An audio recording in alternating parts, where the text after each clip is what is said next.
y muchas gracias por continuar con nosotros. A nombre de la Secretaría Ejecutiva del Sistema Estatal Anticorrupción de Aguascalientes, quiero darles la bienvenida a estas conferencias conmemorativas por el Día Internacional contra la Corrupción, que titulamos Política Criminal y Combate a la Corrupción. Y como ustedes saben, hemos desarrollado 3 bloques para desahogar a lo largo de estas fechas, en el que arrancamos con algunos conceptos que tienen que ver con las personas morales y los actos de corrupción. Ya tuvimos una conferencia hace algunas horas en la que nos platicaron sobre la responsabilidad penal de las empresas por actos de corrupción y también nos dieron algunos esbozos de responsabilidad administrativa por la Comisión de Faltas Administrativas, algo que es novedoso y que vino con la reforma al Sistema Nacional Anticorrupción. Pero ahora ha llegado el punto de platicar un segundo tema, la integridad en el ámbito empresarial, el compliance, la función que pueden tener las personas morales como garantes de derechos de los particulares, de los gobernados, y cómo eventualmente una omisión por parte de una persona moral, de una empresa, pudiera en algún momento convertirse en algo que provoca una lesión, un daño a los derechos de las personas, como si hubiera sido una acción como tal, ¿no? Y entonces en ese sentido el compliance, el cumplimiento, cobra vigor y cobra relevancia en nuestros tiempos. Y para platicar del tema hemos invitado al maestro José Luis Álvarez Sánchez. Me permito brevemente hacer una reseña curricular. Él es profesor de Derecho en la Escuela Bancaria y Comercial, licenciado en Derecho por la Universidad Autónoma de Aguascalientes, maestro en Fiscal por la Universidad de Guanajuato. Cuenta con una certificación en materia de auditoría legal corporativa por la Universidad de La Salle Bajío, así como en materia de juicio de amparo por la Suprema Corte de Justicia de la Nación. Ha colaborado en el sector público en el Servicio de Administración Tributaria y en la Contraloría del Estado de Aguascalientes, y en la actualidad es gerente jurídico de la empresa Veolia México y titular de la materia de Derecho Fiscal en la Escuela Bancaria y Comercial Campus Aguascalientes. Como hemos tratado de hacerlo en ocasiones anteriores y en otros eventos, no quisiéramos gastar su tiempo en formalidades que no son indispensables, y por lo tanto quisiera cederle el uso al maestro José Luis Álvarez para que por favor nos platique sobre integridad en el ámbito empresarial relacionado con actos de corrupción. Adelante, maestro, por favor. Si no lo sabe, no lo haga. Muchas gracias. Por ahí se escucha por ahí un ruido, pero ¿cómo están todos? Buenas tardes, gracias por la participación. No sé si me están escuchando, sí, ¿verdad? Entonces, agradecerles mucho la participación en este tipo de eventos, agradecer a la Secretaría Ejecutiva por la invitación y poder hacer difusión a este tipo de agenda que nos compete a todos, tanto en el sector público como en el sector privado, que es el combate a la corrupción.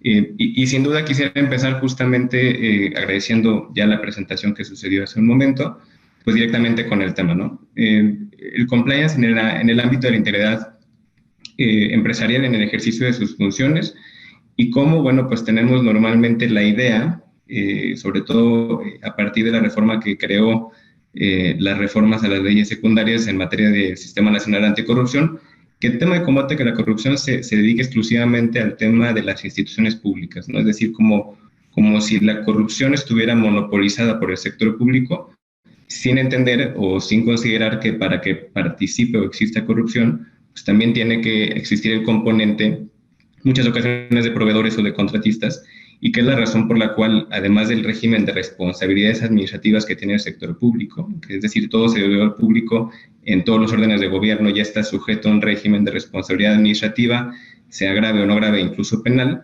En las empresas tiene que existir un nuevo régimen también, a través del cual, mediante algo que vamos a conocer como soft regulation, se establezcan unos ciertos parámetros de cumplimiento que nos permitan a todas y todos, bueno, pues cumplir con un mínimo de principios éticos para que se generen ciertas pues estos mecanismos de combate a la corrupción. Y entrando de lleno, pues tendremos que primero definir la tensión que siempre ha existido entre Estado y empresa, ¿no? Ya lo platicamos hace un momento, ¿no? El Estado, pues aquí está una definición, si quieres tú, muy didáctica, pero como tú lo conoces ya seguramente, el Estado es una organización política que como parte quizá más importante de su definición es que tiene instituciones, es un conjunto de instituciones, y estas instituciones burocráticas que son aparentemente estables, se ejerce el monopolio del uso de la fuerza, ¿no? Entonces hay tres características que yo subrayo de esa definición, que es un conjunto de instituciones, pero además se ejerce el monopolio de la fuerza, pero además tiene límites territoriales, que es una cosa interesante que vamos a ver que lo distingue quizá de las empresas. Pero por otro lado, las empresas pues son agentes que buscan la eficiencia para lograr ciertos fines, naturalmente y ordinariamente son fines de lucro. Y este sistema que busca vínculos de eficiencia pues tiene una serie de elementos que son técnicos, humanos y financieros, y que de alguna manera buscan a través de algo que se llama gobierno corporativo, que vamos a ver el concepto un poquito más adelante, estructurar su organización para lograr estos fines, insisto, naturalmente de eficiencia económica y de lucro, ¿no? Entonces, partiendo de esta distinción en cuanto a lo que tiene que ver con los conceptos de Estado y empresa, hay que ver que ha existido una relación de tensión entre Estado y empresa desde, digamos, desde que estas dos conviven, ¿no?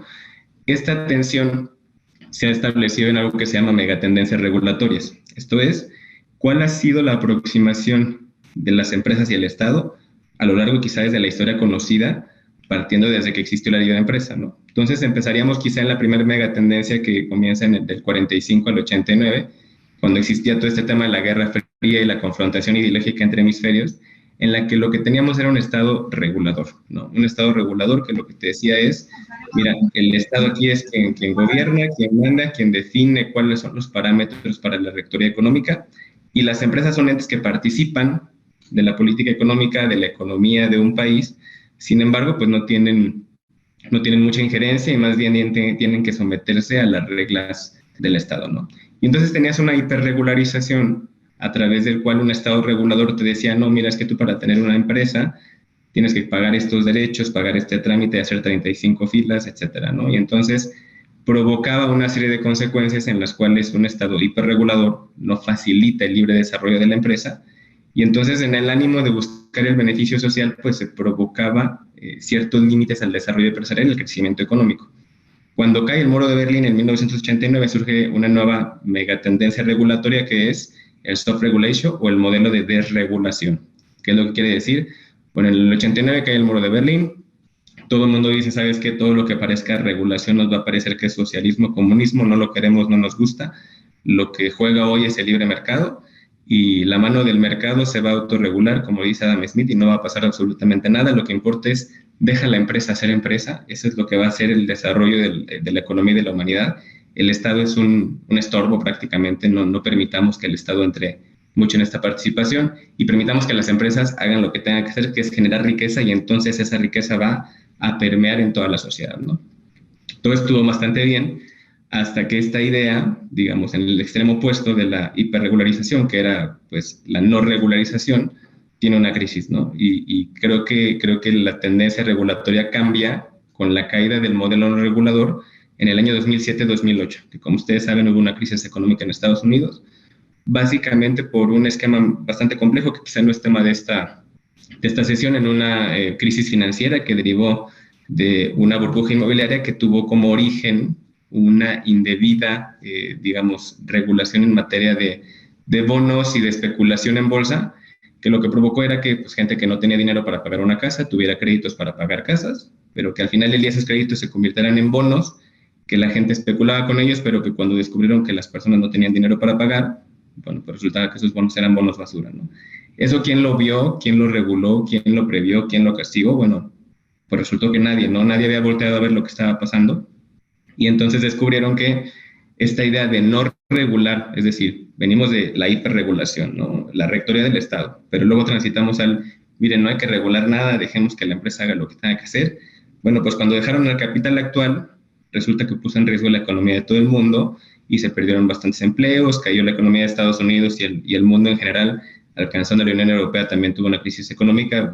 Hasta cierta época del 2008-2009 en España la gente no podía ni pagar las rentas de sus casas. Y entonces en este periodo de reflexión, que va quizá a partir de la crisis de 2007-2008 hasta el 2015, sucede algo que se le llama la corrección de política regulatoria. Lo que empieza a decir el mundo es, miren que de pronto no era tan buena idea dejar a la mano del mercado autorregularse porque resulta que no se autorreguló bien. Entonces, no queremos volver al modelo de Estado regulador, es decir, no podemos querernos correr al extremo inicial, pero sí vale la pena empezar un proceso de corrección y establecer un mínimo de reglas de política regulatoria global para que esto no vuelva a suceder. Y es aquí en 2015, que es la nueva megatendencia regulatoria, que es la era del compliance, ¿no? La era del compliance, bueno, pues tiene un nuevo enfoque del derecho penal económico, que es el que un poquito vamos a ir detallando en los siguientes slides. Pero, digamos, la tensión de Estado-empresa creo que tiene su origen en una de las preguntas más interesantes a partir de esta época, que es, partimos de un paradigma, ¿no? El Estado es, en teoría, más grande que la empresa, ¿no? Eso es lo que nosotros pensaríamos, ¿no? Y lo pongo entre paréntesis, perdón, entre signos de interrogación, porque la pregunta que se antoja el día de hoy es si el Estado sigue siendo más importante y teniendo más poder que una empresa, ¿no?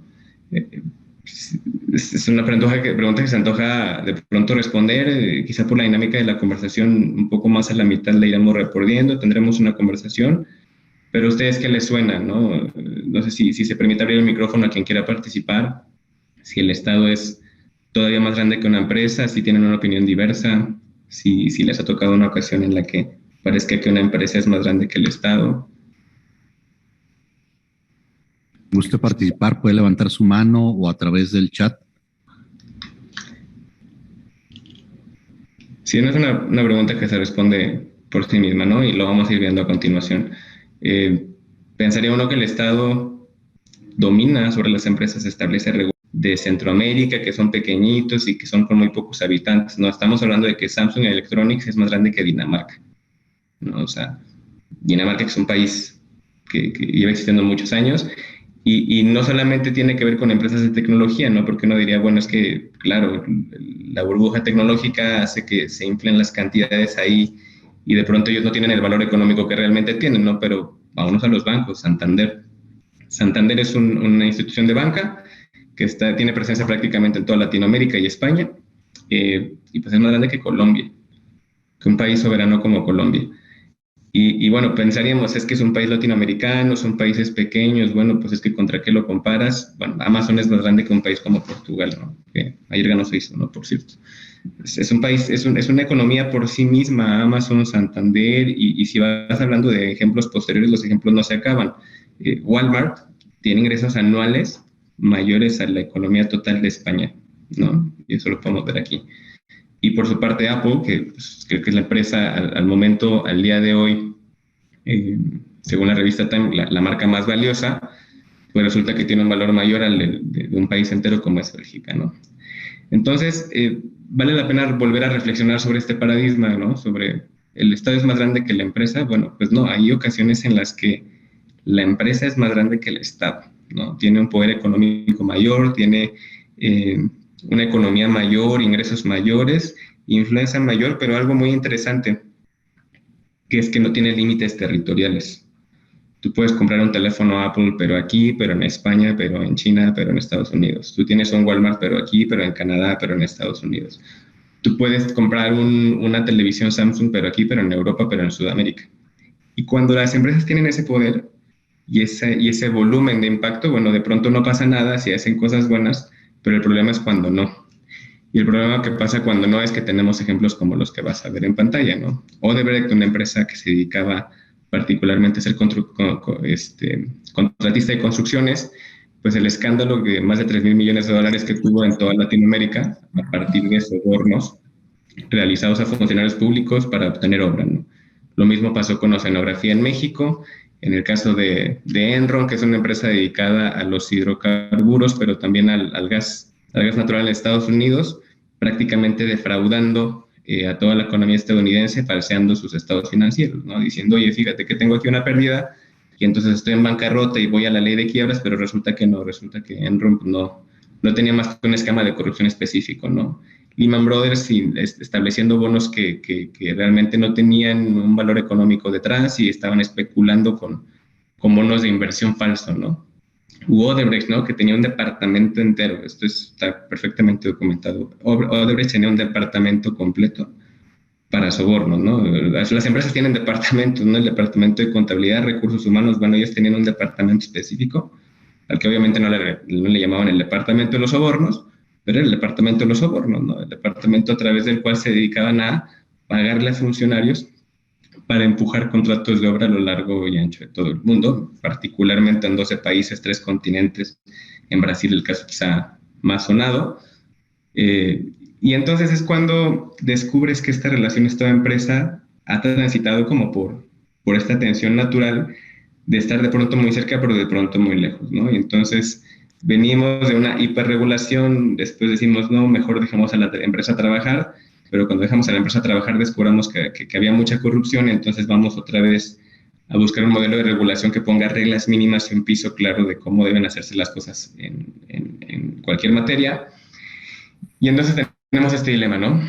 Hiperregularización o neoliberalismo radical, ¿no? Es decir, o nos ponemos duros con las empresas y les ponemos 35 trámites, 25 derechos, 47 impuestos, o los dejamos libres de toda regulación, mira que no hay que cargarles impuestos nuevos, recortes de impuestos, disminuye trámites, déjalos ser y no les pongas reglas mínimas. Ambos supuestos, y está documentado a través de la historia, pues han generado corrupción, ¿no? Porque si a la empresa le pones muchas trabas, va a empezar a ejercer actos de corrupción para facilitar el negocio. Pero si no le pones ninguna, la tendencia natural del mercado no es que sea ser corrupto, sino que es buscar la ganancia.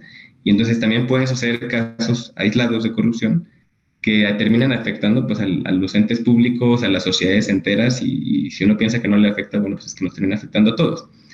Para esto, ¿qué tenemos buscar o qué debemos buscar antes que el antagonismo entre hiperregularización y neoliberalismo? Bueno, pues es una complementariedad. Es decir, la relación empresa-estado no puede ser una relación llena de tensiones toda la vida, sino que más bien debe de buscar una complementariedad y establecer parámetros mínimos que son los parámetros mínimos de cumplimiento, que es, a ver, mira que los estados tienen gobiernos enteros, regulaciones, mecanismos para combatir la corrupción, regímenes de responsabilidades administrativas. De pronto la empresa también debería empezar a pensar en una serie de mecanismos que permitan combatir la corrupción desde sus orígenes, no solo desde los posibles casos aislados de corrupción de los funcionarios públicos, sino de los posibles casos de corrupción de las personas que representan a las empresas. Es decir, para que alguien reciba, alguien tiene que ofrecer. Y entonces ambos tienen que tener una mínima regulación.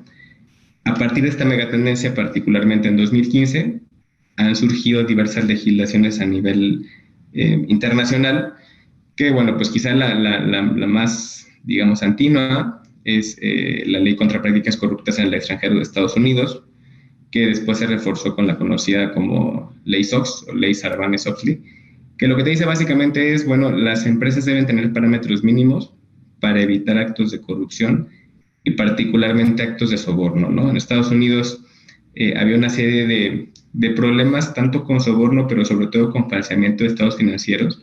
Y lo que te decía esta norma es, mira, que de pronto tú ya no puedes empezarme a faltar estados financieros, provocar pérdidas falsas, irte a la quiebra por razones que no existen, porque el Estado te va a perseguir, porque eso es corrupción. Terminas afectando a una sociedad, ¿no? Y si uno dice que la empresa tiene corrupción, y si la empresa tiene corrupción no le afecta a nadie más que la empresa, es un error, porque un acto de corrupción provocó la crisis de 2008, ¿no? Ese es al final del día la realidad. Pasó igual en América Latina. En Chile tienen una ley de responsabilidad penal contra las personas jurídicas que surgió en 2009, que lo que provocaba es romper este paradigma que, como vas a ver un poquito más adelante en la conversación, se está rompiendo de forma cada vez más clara, que es, oye, las personas jurídicas no pueden ser imputables penalmente. No pueden cerrar un acta constitutiva detrás de las rejas, pues no va a pasar. Eso es verdad, pero poco a poco la legislación a nivel internacional lo que ha provocado es cómo generamos un vínculo de responsabilidad para las empresas, pero también para los socios y accionistas como responsables solidarios, ¿no? Que es un poco en lo que avanza tanto la ley del Reino Unido como la ley francesa, que es la Sapin, Estas ambas legislaciones ya empiezan a establecer ideas un poquito más claras y más definidas sobre lo que tiene que pasar con las empresas, pero también con los representantes de las empresas en caso de que incurran en actos de corrupción. Con estas legislaciones pues han surgido varias sanciones económicas, multas económicas, particularmente empresas bastante grandes. Por ejemplo, Volkswagen en Estados Unidos, cuando falseó la información en relación a las emisiones que estaba haciendo de dióxido de carbono. Ellos decían, mira, mi Passat Diesel no emite tanto dióxido de carbono como lo permite tu norma, y entonces como no rebaso esa norma, puede salir a la venta, ¿no? Pero si falseaban información a través de la variación de los sensores, pues entonces estabas mintiéndole al ente regulador de Estados Unidos, diciéndole, oye, no contamino tanto como digo que contamino. Y eso es corrupción al final del día, ¿no? Entonces, sanciones económicas millonarias que al final del día terminan afectando a los usuarios, porque por un caso de corrupción como esta, de un incumplimiento de una regulación, de una norma oficial, de una certificación, pues una cosa es que el coche contamine de más, ¿no? Pero que de pronto al coche no le sirven los frenos, ¿no? Y entonces ahí sí le empieza a afectar a los demás. No es un caso de corrupción aislado que afecte solo a Volkswagen, sino es un caso que puede afectar a las personas usuarias de Volkswagen, ¿no?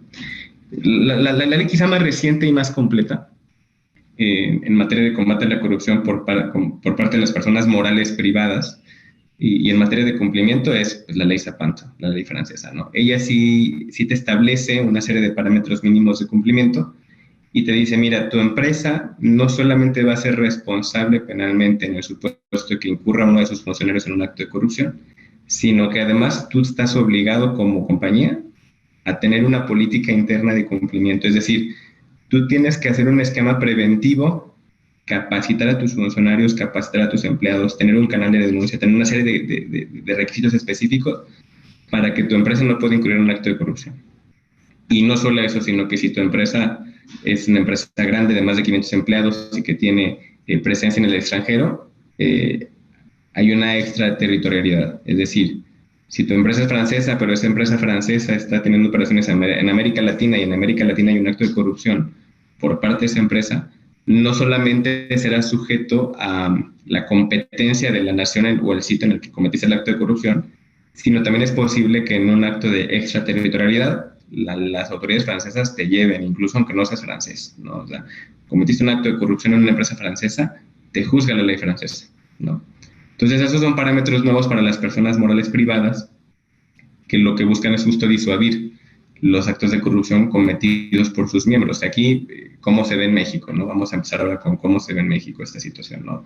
México, como tal, no tiene una ley específica que sea la base para el compliance, pero en diversas regulaciones se empieza a incorporar esta nueva tendencia que es, a ver, que las personas morales son responsables penalmente también. Las personas jurídicas también tienen que tener algún tipo de responsabilidad, porque tampoco es dable sostener que una empresa puede incurrir en actos de corrupción. Al funcionario público, bueno, pues sí, lo pueden inhabilitar o incluso lo pueden meter a la cárcel, pero a la empresa pues no le pasa nada, ¿no? Entonces, no, eso no puede suceder.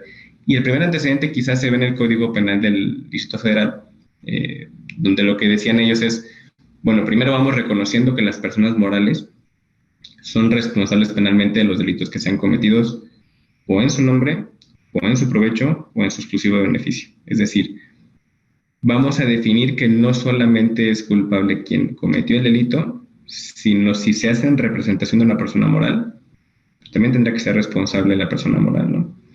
Pero tenías un dilema que es, bueno, ¿pero qué le hago a la persona moral, no? El ejemplo que decías hace un rato era, bueno, pues no puedo meter el acta constitutiva a la cárcel, ¿no? Porque no pasa así, ¿no? Y esta norma imperfecta ha ido evolucionando y el Código Penal Federal actualmente lo que dice es que en esos mismos supuestos de casos de corrupción, cuando la persona moral sea la beneficiaria, un juez podrá, en los casos que se especifican por la ley, decretar por sentencia la suspensión de la agrupación o su disolución. Es decir, sí pueden, vamos a decirlo así, en una sentencia ejecutoria, definir que la empresa va a desaparecer. Pues, o sea, que no la puedes encerrar, pero sí va a desaparecer.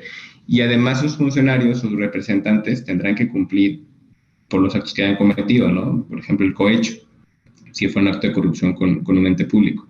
Y se extiende quizá cada vez más ahora incluso a los gerentes y directores generales. Ya no se va a quedar con, bueno, mira, que yo no tengo ni poder, ni soy representante legal, ni soy accionista, entonces a mí no me va a pasar nada.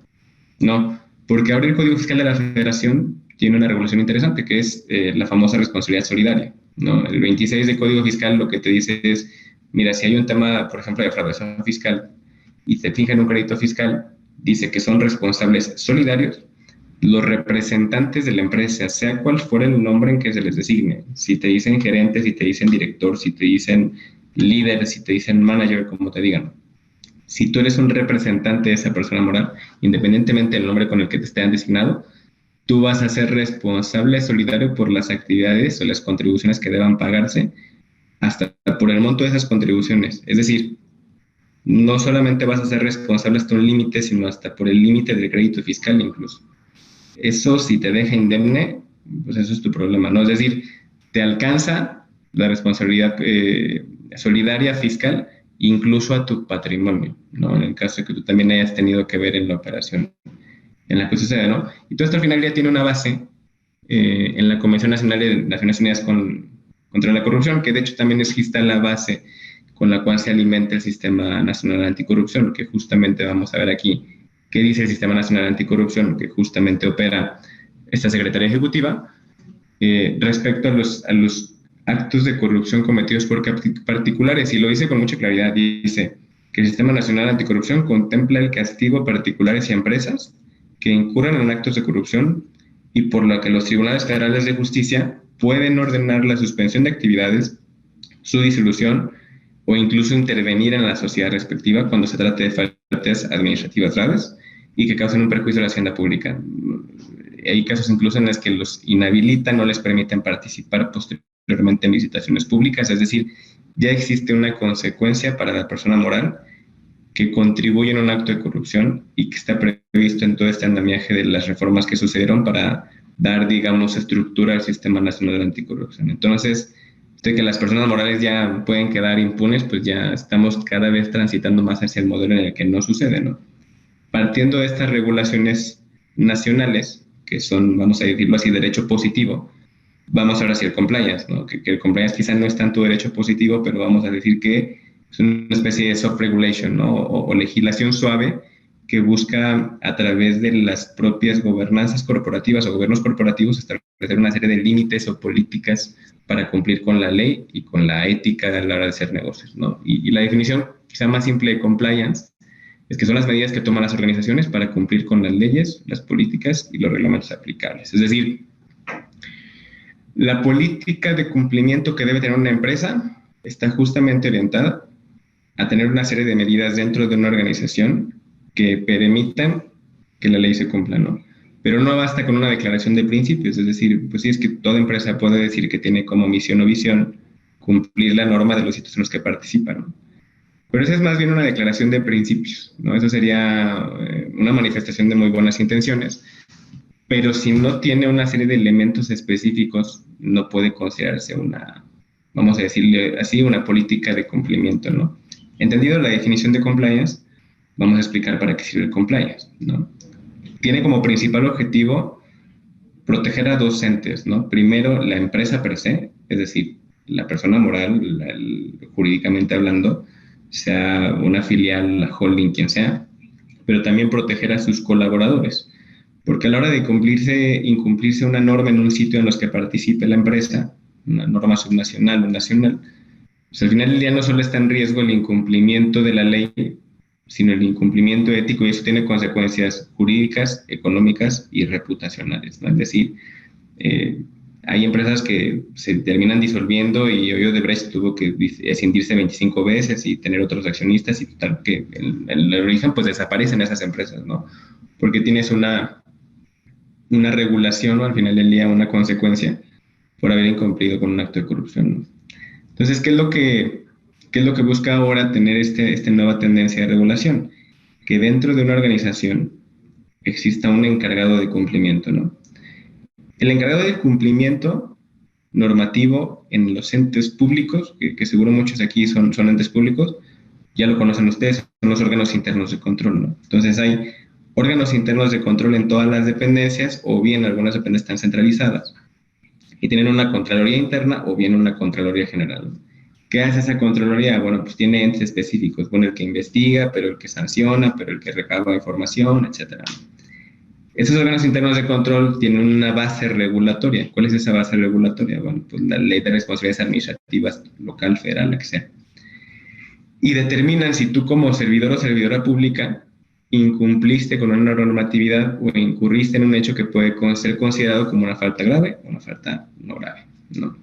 Estas faltas te terminan sancionando y tu sanción como servidor público puede ser desde que te amonesten, desde que te hagan una amonestación privada o pública, hasta que te inhabiliten en el servicio público por X número de años, pero puede transitar incluso a convertirse en algo grave y puede incurrir una responsabilidad penal, ¿no? Es decir, mira, que no pasa que a lo mejor te doy un oficio donde te digo que incumpliste, pero también puede tratarse de que te inhabilite para ejercer cargos públicos a lo largo del tiempo. Pero no solo eso, sino que puedo ir hasta en una responsabilidad administrativa resarcitoria, recuperar lo que te llevaste, ¿no? Si es que tú incurriste en un acto de corrupción. O bien convertirse en una falta no grave y ya transitar de la sede administrativa a la sede penal, ¿no? Es decir, que ya se te denuncie penalmente y que, bueno, en el caso de la legislación de Aguascalientes, que la sala administrativa local, pues digas, es que yo no soy competente, eso ya es tema penal y que lo resuelva alguien más, ¿no? Entonces, este escenario de los entes públicos, que todos tienen su órgano interno de control, que todos tienen una legislación interna, que todos tienen que hacer declaraciones, etcétera. En la empresa privada uno diría, bueno, pues que casi que no existe, ¿no? O sea, yo sí puedo meterme a la página de internet y ver cuándo gana el gobernador, pero yo no sé cuándo gana el presidente de Nissan, ¿no? Entonces, poco a poco se está transitando ahora a que haya un mecanismo a través del cual tú puedas decir, bueno, que las cosas están cambiando en el sentido de que también los entes privados empiezan a tener una regulación interna y una cosa que se llama oficial de cumplimiento, que vamos a decirlo de una manera específica, no necesariamente es un contralor, porque hay ocasiones en las que la empresa puede tener un contralor además del oficial de cumplimiento, pero ya empiezan a tener un ente que lo que hace es esta función de órgano interno de control, es decir, el órgano interno de control, en el caso de los sectores públicos, lo que busca es que se cumpla la ley, disuadir la corrupción, evitar que suceda y sancionarla. En el caso de las empresas privadas tenemos este compliance officer, ¿no? ¿Cómo se ve en la estructura? Bueno, pues tú conoces, ¿no? Las empresas tienen su CEO, su Chief Executive Officer, pero también el director operativo, el director de finanzas, el director de lo que tú quieras, y hay un director legal o un director de compliance. Depende de la empresa, pero la tendencia es que sean la misma persona. Hay ocasiones en que están personas separadas, ¿no? Es decir, tenemos un director de cumplimiento y un director legal, pero normalmente tiende a ser que son la misma persona. Y entonces este director de cumplimiento o Chief Compliance Officer, lo que tiene como función es esto que tú ves en pantalla. Ellos identifican responsabilidades legales y éticas de la empresa, es decir, son los que mapean qué regulación tengo yo que cumplir para evitar incurrir en una responsabilidad legal o ética, comprender los procesos y operaciones de la empresa para integrarlas con la política de cumplimiento, es decir, ellos tienen que conocer el negocio, pues, para que el negocio tenga funciones y puede ese negocio transitar por un mecanismo legal sin que tenga ningún tipo de contrariedad. También tiene como obligación proporcionar y ofrecer capacitaciones continuas en materia de cumplimiento normativo, es decir, como ustedes que tienen esta serie de capacitaciones luego en materia de responsabilidades administrativas y les explican, oye, mira, tú tienes que hacer tu declaración inicial, pero la intermedia, pero la de cierre, pero no puedes recibir regalos, pero no puedes hacer este tipo de cosas. Igual para el caso de la empresa privada, ¿no? Tiene que haber un funcionario que esté explicando, oye, hay una serie de regulaciones que nosotros debemos de cumplir, tanto internas como externas, y eso ahorita lo vamos a explicar un poco más adelante, tanto internas como externas. También tiene que responder por la comunicación del compliance a todos los colaboradores de la empresa, es decir, tiene que ser este canal de comunicación donde se denuncian actos de corrupción, como cuando en el sector público, insisto, es un equivalente no muy igual, pero muy parecido. Cuando vas al órgano interno de control a presentar una denuncia porque alguien incurre en un acto de corrupción, aquí vas con el oficial de cumplimiento para hacer exactamente lo mismo, con efectos diferentes, pero es algo muy similar. Y por último, contribuir con la definición de las obligaciones de cumplimiento y garantizar que sean congruentes con la organización. Es decir, quien pone las reglas y las políticas de cumplimiento y de ética es justamente este oficial de cumplimiento o compliance officer, que su función principal pues, prácticamente es evitar que la empresa incurra en actos de corrupción. Ahora, ¿hasta aquí hay alguna duda? No sé si vamos bien. ¿Alguien tiene alguna duda en el chat? No sé, ahí, maestro. Hay algunas dudas que han ido manifestando en el chat. A ver, si quieres, vamos a dando Les vamos dando lectura. ¿En qué sentido o en qué formas una empresa puede ser más grande o tener más poder que un Estado? Uh-huh. Si quieres, dame 3 y restamos 3. Otra, ¿cuáles serían las regulaciones que el Estado debería de implementar para reducir posibles actos de corrupción por parte de las empresas? Otra más, ¿cómo explica la doctrina jurídica que las empresas tengan que garantizar derechos de particulares? A ver si gustan, vamos con esas 3. De acuerdo. Muchas gracias. Atendiendo a la primera, que es en qué sentido las empresas pueden ser más grandes que los estados. Vamos a verlo desde un punto de vista estrictamente económico y de influencia, ¿no? De ninguna manera estamos diciendo que sean más importantes. Lo que estamos diciendo es que pueden tener un mayor nivel de influencia dado el potencial económico que tienen y la no limitación territorial con la que se caracterizan. Es decir, Amazon puede tener influencia no solo en su lugar de origen, que es Estados Unidos, pero también en toda Europa y en América Latina, sin que necesariamente tenga el límite o la debilidad de la territorialidad, ¿no? Claro que no hay una nacionalidad de las empresas, ¿no? Y por supuesto que tienen ciertas características los estados nacionales que los dotan de una personalidad diferente frente a la representación internacional. Sin embargo, a nivel de influencia y a nivel de capacidad económica, sí pueden tener en algunas ocasiones cierta capacidad incluso de doblar regulaciones y doblegar estados enteros. Hay casos muy particulares en Estados Unidos donde empresas han variado la legislación a fin de no tener ciertas problemáticas, ¿no? Hablamos incluso en algunas ocasiones de cómo en su momento compareció el CEO de Facebook, Mark Zuckerberg, ante el Senado de Estados Unidos y pues la verdad es que no le entendieron, ¿no? Y entonces, ¿cómo podrías detener el tránsito de información personal que está en tus redes sociales que le pertenece de forma extraña a Facebook? Y cómo entran los estados nacionales a tratar de evitar que tú lucres con esa información, que lleves información de un estado a otro. En el caso de Twitter, por ejemplo, que tuvo recientemente el takeover por parte de una filial dirigida por Elon Musk a través de una compra. Bueno, el Estado Nacional no puede definir porque, por ejemplo, en Twitter hay una cosa interesante que tus inbox nunca se borran. O sea, tú los puedes borrar, tus mensajes directos, ahí se llaman. Tú los puedes borrar, pero no se borran del sistema de Twitter. O sea, así no está establecido en los términos y condiciones. Entonces, al momento en el que alguien compra ese sistema y todo el programa y toda la aplicación y toda la estructura, pues puede conocer todas las conversaciones que hubo en esos mensajes directos, ¿no? Y al momento de tú instalar la aplicación, tú diste que sí aceptas los términos y condiciones y sí lo aceptaste, ¿no? Y entonces no hay ningún Estado nacional que haya podido evitar que eso suceda, ¿no? O sea, hay algunas multas, por ejemplo, en Brasil y en la Unión Europea, pero son cosas que son muy aisladas y entonces cuando tú dices, oye, pero yo me compré un iPhone y se supone que en la mención de la caja dice que viene con cargador, pero no viene con cargador. Oye, eso es un engaño al consumidor, ¿sí? Dime tú qué Estado nacional ha logrado que Apple tenga un cargador en sus celulares nuevos, ¿no? Cuando es algo que está anunciando, cuando es un deber mínimo de cumplimiento, ¿no? Entonces, en ocasiones eso es lo que sucede, sin que esto represente, e insisto, que esto tenga más importancia que un Estado nacional, que las personas que en ellos habitan. De ninguna manera señalo eso, solamente digo, hay ocasiones en las que su capacidad económica provocan ciertos conflictos con el Estado. La segunda pregunta que es, ¿qué regulaciones debe implementar el Estado para evitar actos de corrupción en las empresas? Bueno, es un poco lo que estamos platicando, ¿no? Las regulaciones que han surgido cada vez en los estados nacionales para obligar a las empresas a tener políticas de cumplimiento que eviten, disuadan y castiguen las prácticas de corrupción, ¿no? Creo que eso es una cosa muy importante para que las empresas no sientan que están sustraídas, ¿no? Es decir, que quien está completamente regulado y es sujeto de transparencia, etcétera, son los gobiernos y cada vez es más difícil ser servidor público porque tienes una serie de obligaciones, sino que también esta regulación alcanza a las empresas sin que quizá llegamos a un escenario de hiperregularización o hiperregulación que provoque que sea pesado, costoso, difícil hacer empresa en México, pero sí que establezca un mínimo de reglas de qué parámetros de ética debes tú cumplir como empresario para que esto funcione, ¿no?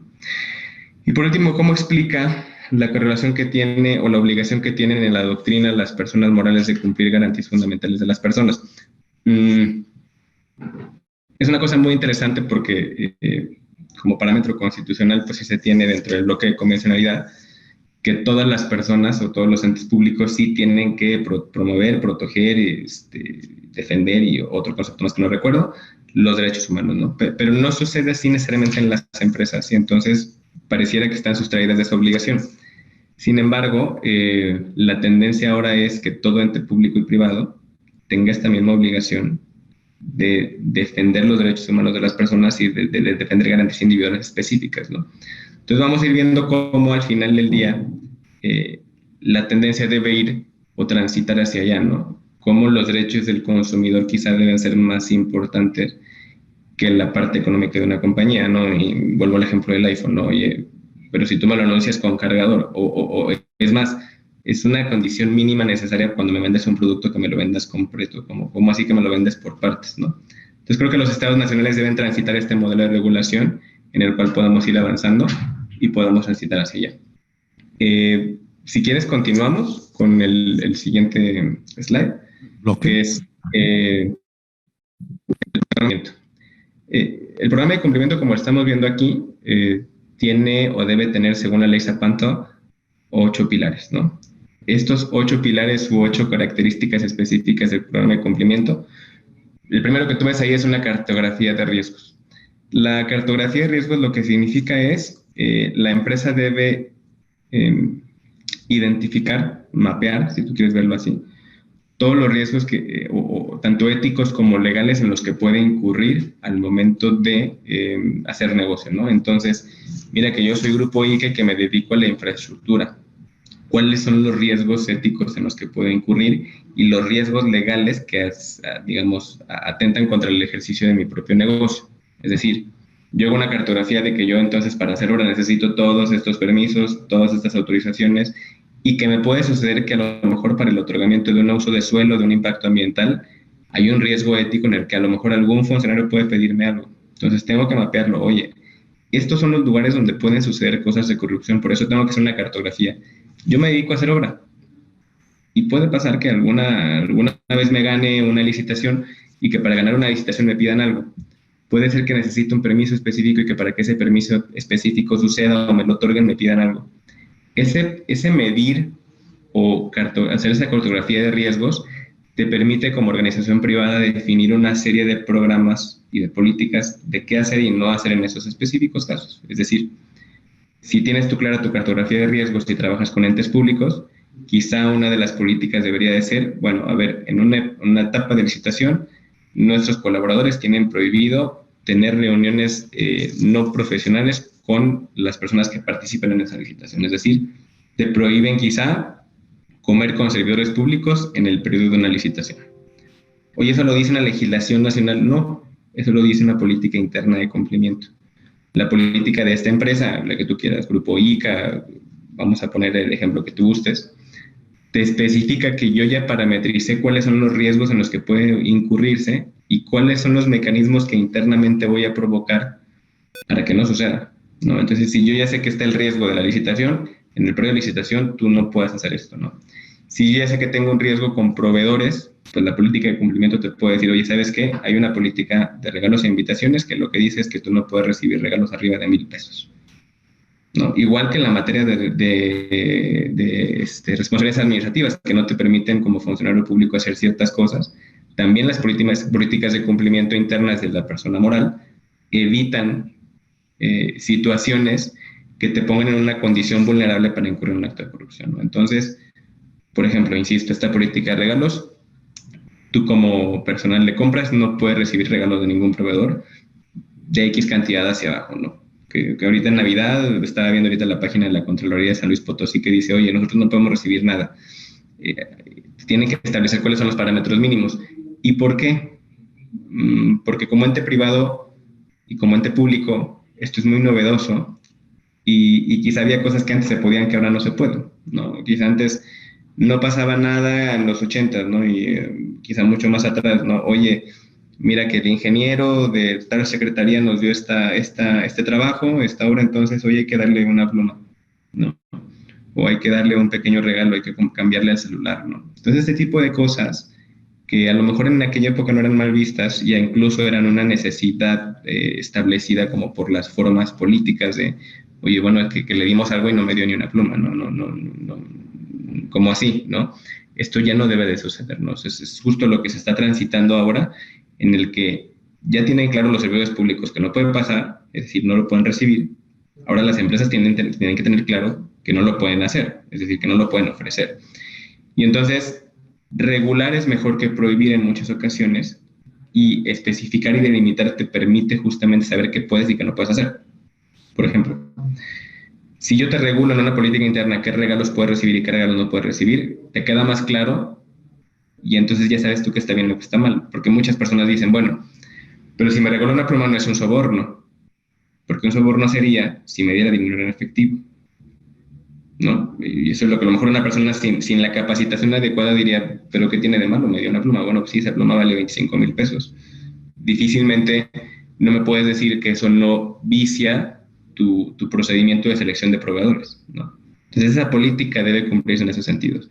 U otra, ¿no? Oye, estamos en un periodo de plena licitación donde se están revisando la propuesta técnica y económica. Ah, bueno, tu política interna como empresa dice que en ese periodo tú no puedes invitar a comer al proveedor ni a quien seleccione o que tenga el poder de decisión en esa licitación. Es decir, oye, no puedo invitarles entonces la comida que llevamos una junta de 12 horas abriendo la propuesta técnica y económica, no puedo hacer eso. Pues no, porque se puede ver mal, ¿no? Entonces, cuando una empresa tiene esta cartografía de riesgos, tiene la capacidad de tomar decisiones más claras, ¿no? Estos son los lugares donde puede suceder un acto de corrupción. Entonces ahí voy a hacer doble clic y voy a poner reglas claras de qué hago y qué no hago en ese lugar para que no haya lugar a dudas, ¿no? Además debe tener un código de conducta, un buen programa de cumplimiento, ¿no?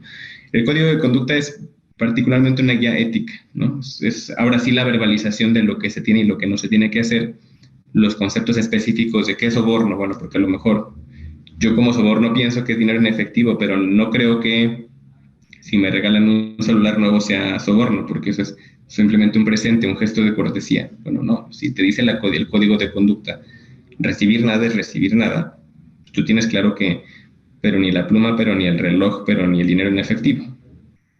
Si te lo dice tu reglamentación interna, tú tienes muy claro que un código de conducta completo y entero tiene que tener tanto la parte, digamos, imperativa, qué hacer y qué no hacer, pero la parte disciplinaria, que es qué consecuencias va a haber si no lo haces de esta manera, ¿no? Y entonces, si tú firmaste un código de conducta que dice que tú no puedes, mediante la política de patrocinios, patrocinar una asociación civil con dinero de la empresa, porque se puede prestar una mala interpretación a un esquema fiscal agresivo, etcétera, el día en que lo hagas, pues mira que tú lo firmaste, te vas, ¿no? Y no solo te vas, sino que una política de cumplimiento adecuado debe incluso ponerte a disposición de las autoridades y decir, oye, mira, yo, Mercedes-Benz, soy un ente limpio, pero aquí al señor se le ocurrió falsear cierta información, entonces mira, que te lo pongo a disposición, no me multes, que las consecuencias jurídicas sean para la persona y el caso aislado porque mi programa de cumplimiento funcionó, ¿no? Tiene que tener además esta política de cumplimiento un canal de denuncias, es decir, como ustedes tienen los órganos internos de control, los entes públicos, los entes privados deben tener un canal específico de denuncias, es decir, donde digo que me enteré que a mi compañera o a mi compañero de tal área, pues hay un ingeniero que le regaló un coche. Oye, pero ¿cómo? ¿Cómo así que nos regalaron un coche? O que conozco que una persona de un área específica para que ganáramos un contrato, pues le invitó toda la fiesta a una de los funcionarios que nos aprobó la licitación. Si tú te enteras, tu obligación dentro del código de conducta debe ser dar aviso a través del canal de denuncia, ¿no? Y entonces puede que a partir de ahí se detone realmente la información en el canal de corrupción. Es decir, ese canal de denuncia, ¿dónde tiene que llegar? Al oficial de cumplimiento que conocerá de esta información y que debe garantizar dos cosas. Primera, que sea anónima, y segunda, que no tenga represalias. Es decir, si yo ya me enteré que en mi empresa en la que trabajo hay un acto de corrupción, yo lo denuncio directamente al canal de denuncias con el compliance officer y él está obligado, él o ella, quien detente esa posición, está obligada o obligado a ejercer las acciones necesarias para hacer la investigación y la sanción de ese posible hecho delictivo o de corrupción. Si resulta que es real, también tiene la obligación de ponerlo a disposición de las autoridades y de establecer mecanismos para la no repetición, es decir, que no vuelva a suceder. Oye, ya vimos que nos pasa cada ocasión que vamos a pedir la manifestación de impacto ambiental, que nos piden dinero. Oye, bueno, pues no lo podemos hacer. O sea, preferible irnos al amparo en una negativa del impacto ambiental, de la manifestación de impacto ambiental, a darle dinero a un funcionario, porque seguimos provocando una red de corrupción. Entonces, la empresa tiene que tener muy claro ese canal de denuncias para poder tener garantías de no repetición. Y sobre todo, que sea anónimo para que la gente no tenga miedo a denunciar, ¿no? Entonces, de nada te sirve tener una estructura de responsabilidades administrativas, pero ni de compliance, si la gente no denuncia, ¿no? Si no pasa, bueno, pues es que si la corrupción no es visible, no la puedes combatir. Por eso tiene que ser anónimo, para evitar cualquier represalia. Oye, mira, yo no quiero perder mi trabajo, pasa en el sector público y en el privado, ¿no? Yo no quisiera perder mi trabajo al denunciar a mi superior o superiora jerárquica, pues mejor no digo nada, ¿no? Cuando eso no debe suceder, debe ser una completa garantía de que tú ni perderás ni tu trabajo, ni tus condiciones, ni nada por el estilo, por haber hecho uso del canal de denuncias. Hay un cuarto elemento dentro de la política de cumplimiento, que es la debida diligencia, ¿no? La debida diligencia, que es lo que conocemos luego como due diligence. El due diligence es particularmente hacer una investigación y conocer a los stakeholders con los que participas, particularmente clientes y proveedores, ¿no? Entonces, tú no vas a tener un proveedor como empresa que ya está señalado, por decirte algo, en los Panama Papers o en el listado del 69 del Código Fiscal de la Federación. Pues, ¿por qué no? Porque te implica una afectación reputacional. Si tú haces una debida diligencia en tus proveedores, tú puedes descubrir que este proveedor no lo puedes elegir porque está en lista negra de 69B, que este cuate salió ahí en la lista de los no sé qué papers, entonces tampoco voy a contratar con él. Que reviso bien esta empresa y pues esta empresa nació ayer y uno de los accionistas es primo del secretario de no sé qué, entonces pues como que parece raro que esta empresa sea la que yo tenga que contratar como proveedor. Y entonces cuando tienes ese mecanismo de debida diligencia, puedes detonar las alertas necesarias en el canal de denuncia, pero además evitar contratar. Y entonces ya tienes dos mecanismos, tanto en responsabilidades administrativas como en el sector privado, para evitar actos de corrupción. Si llego a una debida diligencia y digo, oye, resulta que esta empresa con la que me están pidiendo contratar tiene un accionista que es servidor público, pues no lo voy a contratar. Si la empresa no tiene un mecanismo de compliance, pues mira, contrata orden de compra, pago y se acabó. Aquí no debe suceder, ¿no? Tiene que haber también además controles contables. El caso de Enron es muy representativo. Hubo todo un tema que tiene que ver justamente con falseamiento de información contable, pérdidas fiscales, declaraciones en quiebra falsas, que un mecanismo de control contable de entrada, por ejemplo, una política de cumplimiento te va a pedir que tus estados financieros estén dictaminados, ¿no?, por un ente auditor certificado, para que no tengas esta contabilidad hecha de forma pedestre, ¿no?, sino que realmente tú tengas una contabilidad confiable. Además, una política de cumplimiento debe tener esta etapa de formación. La formación que decíamos hace un momento es: tengo que capacitar a los colaboradores para que sepan qué está bien y qué está mal. ¿Cuáles son las políticas de cumplimiento? ¿Cuáles son las políticas internas? ¿Qué es lo que está bien y qué no está bien en un proceso de licitación, pero de contratación pública, etcétera, ¿no? Oye, ¿puedo hacer una donación? Quizá lo puedes hacer, pero tiene que haber un comité de donaciones para identificar que esa sea una buena donación, ¿no? No es lo mismo hacer una donación a Rotary International que a la asociación civil que protege ciertos derechos, pero que resulta que pues es de la esposa de un funcionario público. Oye, pues no, y no, parece que eso suena más raro, ¿no? O sea, no es lo mismo donar a una asociación civil claramente establecida y conocida a una asociación civil fantasma, ¿no? Por eso tiene que haber controles de contables, pero también mecanismos de formación para que los colaboradores puedan darse cuenta y evitar este tipo de actos de corrupción. Además, en una política de compliance hay un régimen disciplinario. El régimen disciplinario quizá en la empresa privada es muy simple, ¿no? Aquí no podemos amonestar, de pronto aquí no podemos inhabilitarte, pero mira, aquí si algo pasa te vas, ¿no? Y en el peor de los casos te vas sin nada, pero en el más adecuado pues te vas, pero además te pongo a disposición de las autoridades. Es decir, yo sé que tú incurriste en un acto de corrupción, yo voy y le digo a la autoridad: mira, como no tengo ganas de que me multes por una multa millonaria por algo que pasó por un colaborador mío, te comento que yo tengo una política de cumplimiento que funcionó y me di cuenta de esto, y entonces el corrupto no es la empresa, el corrupto es la persona, y entonces es un excluyente de responsabilidad. Entonces la empresa mira que se libera y el colaborador es que tendrá que pagar las consecuencias de sus decisiones y sus actos, porque muchas veces en el sector privado, si una política de compliance es buena, no hay lugar para un acto de corrupción en red. Es decir, alguien se va a dar cuenta, alguien no va a participar y alguien va a denunciar a quien haya tenido la idea. Si son más de dos, bueno, pues los dos se van y los dos se ponen a disposición, ¿no? Y por último, el monitoreo. La política de cumplimiento tiene un mecanismo de monitoreo que lo que busca es tener siempre actualizado cuáles son las legislaciones que operan en los sitios en donde la empresa trabaja. Es decir, si hay reformas, si hay modificaciones, si hay normas oficiales mexicanas renovadas o modificadas, para saber cuáles son los parámetros de legalidad que tengo que cumplir.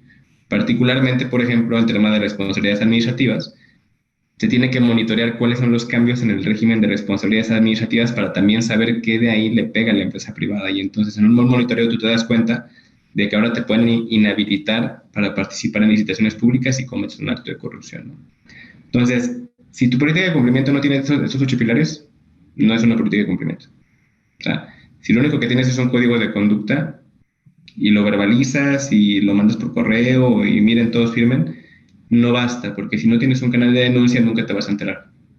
Si no tienes un régimen disciplinario no hay consecuencias. Si no tienes controles contables, pues nada más es una manifestación de buenas intenciones. Por eso una política de compliance no nada más es contratamos a un asesor que nos dé un par de slides ahí, 20 minutos, una lista de asistencia, ya certificados. No, es toda una serie de elementos que son necesarios para vivir una gobernanza corporativa basada en la ética, porque lo vamos a ver más adelante. La lógica de esto es si se puede hacer negocios y al mismo tiempo actuar con ética. Tiene que poder ser, no hay, tendremos que salir de esta lógica latinoamericana de la única forma de trabajar con gobiernos con corrupción, no tiene que ser así, ¿no? Para esos parámetros de compliance sí hay una normativa internacional. En este caso tenemos una norma ISO, que es la norma ISO anticorrupción, particularmente la 37001. Y esa norma ISO lo que te dice es que establece requisitos y proporciona una guía para tener un sistema de gestión diseñado para una organización y prevenir y detectar cualquier acto de corrupción. O sea, en pocas palabras, esa certificación de calidad, como tenemos ISOs para otros tipos de cosas, este ISO es para evitar actos de corrupción. Genera procesos para que tú puedas conocer tus riesgos de soborno que puedan afectar a la institución o la organización, pero además genera el compromiso de liderazgo, es decir, de lo que la normatividad y sobre como liderazgo, que son normalmente los directores, para el establecimiento de una cultura de integridad, transparencia, honestidad y cumplimiento, ¿no? Entonces, tener esta certificación ISO lo que nos provoca, lo que nos garantiza es que tenemos integridad, tenemos transparencia, tenemos honestidad y tenemos cumplimiento. Eso tú lo puedes decir solamente si tienes esta certificación y una vez que tú tienes esta certificación, bueno, pues ¿de qué te sirve? Te sirve para tener estos parámetros de cumplimiento, pero además como valor agregado como empresa, es decir, ya transitamos de la época en la que solamente éramos una empresa socialmente responsable de los entes privados, ¿no? O sea, nada más, perdón por la expresión, ¿no? Que es muy bueno sembrar árboles, pero la responsabilidad social corporativa va más allá de ir a sembrar árboles una vez al año. Creo que tiene que ver mucho más con cómo cumplimos con las disposiciones de los sitios en los que se trabaja. Insisto, ir a sembrar árboles está bien, eso es algo bueno, debe seguir sucediendo, pero la responsabilidad social corporativa real no debe limitarse ahí, ¿no? Porque es como estas empresas de, no sé, hay un ejemplo muy interesante de una empresa por ahí que hace refrescos, que no vamos a decir, que pues siembra muchos árboles, pero de pronto resulta que contamina mucho más, ¿no? O que no cumple ciertas regulaciones, o que hace extracción de ciertos líquidos más de lo que debería de hacer, ¿no? Entonces, es eso, responsabilidad social corporativa, ese es el mecanismo de cumplimiento que esperamos de los entes privados.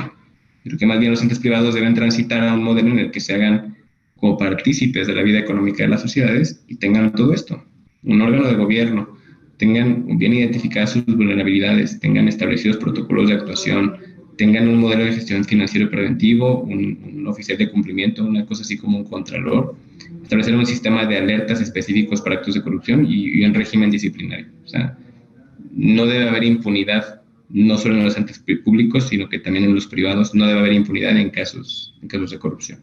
Sobre todo un tema de seguimiento, ¿no? Esto no es solo una tendencia que debe quedarse aquí, sino que debe continuar hacia adelante para que todos los entes privados puedan entrar en esta lógica, ¿no? ¿Hasta aquí alguna duda? Sí, hay varias dudas a través del chat y a través del perfil de Facebook de la Secretaría Ejecutiva. Si les parece, doy lectura a Vamos con algunas. tres. Vamos con tres. Vamos con algunas de ellas. ¿Cuáles son las principales obligaciones y responsabilidades adicionales que tiene una empresa concesionaria de bienes públicos como el servicio de agua, sobre todo cuando ejerce actos de autoridad? ¿Y qué tanto es controlada y supervisada por una institución pública legitimada para brindar ese servicio, por ejemplo, Secapama? Otra pregunta. Considerando este paradigma en el que las empresas pueden llegar a compararse, al menos por el tamaño de su producción, con el Producto Interno Bruto de algunos países, ¿existe alguna capacidad real para que los gobiernos sancionen a las empresas? Puesto que tomando como ejemplo el caso de Obedrech en México, fueron inhabilitados algunos servidores públicos involucrados y se les inició un procedimiento penal. Sin embargo, no se ha conocido acciones del gobierno de México en contra de directivos de la empresa. Otra pregunta, ¿se pudiera referir al protocolo de actuación en contrataciones? Según la Ley General de Responsabilidades Administrativas, el Comité Coordinador Nacional debería emitirlo, pero no ha sido aprobado. ¿Me repites esta última, perdón? Repito la última. Por favor. Sí, se pudiera referir al protocolo de actuación en contrataciones. Según la Ley General de Responsabilidades Administrativas, el Comité Coordinador Nacional debería emitirlo, pero no ha sido aprobado. De acuerdo, muchas gracias. Pues empiezo por la primera. Es una pregunta natural, justamente por el perfil. Mira, efectivamente, creo que hay una serie de obligaciones específicas, particularmente en las empresas que trabajan mediante mecanismos de colaboración con el sector público, pero esto pasa en cualquier tipo de colaboración con el sector público, no solamente servicios concesionados como puede ser una carretera o una planta de tratamiento de agua, un relleno sanitario, sino en cualquier tipo de contratación pública como la construcción de un puente, un paso desnivel, una obra pública específica, ¿no? Entonces creo que hay una serie de obligaciones adicionales alrededor de qué parámetros de cumplimiento tiene cada empresa, ¿no? Y esto puede variar dependiendo de la empresa, ¿no? O sea, que de pronto tú tienes una empresa que por lo mejor no cumple un parámetro de cumplimiento, no tiene una política de compliance, y entonces pues corres muchos riesgos como ente público tú al contratarla, ¿no? O sea, si tú contratas para un servicio como la construcción de una carretera a una empresa que no tiene las calidades específicas quizá de cumplimiento, pues corres un riesgo grave, ¿no? No solo en materia de corrupción, pero también en cumplimiento de normativas específicas, ¿no? Normas oficiales mexicanas, acreditaciones, certificaciones, porque si no hay una política de cumplimiento, en consecuencia, no hay parámetros de compliance mínimos para tener una serie de requisitos específicos para lograr ciertos bienes, ¿no? Creo que lo que me parece aquí es las obligaciones adicionales quizá no están plasmadas en una legislación. Nadie te dice en específico qué obligaciones específicas debes cumplir para ciertos servicios de concesión, carretera, agua, lo que tú gustes.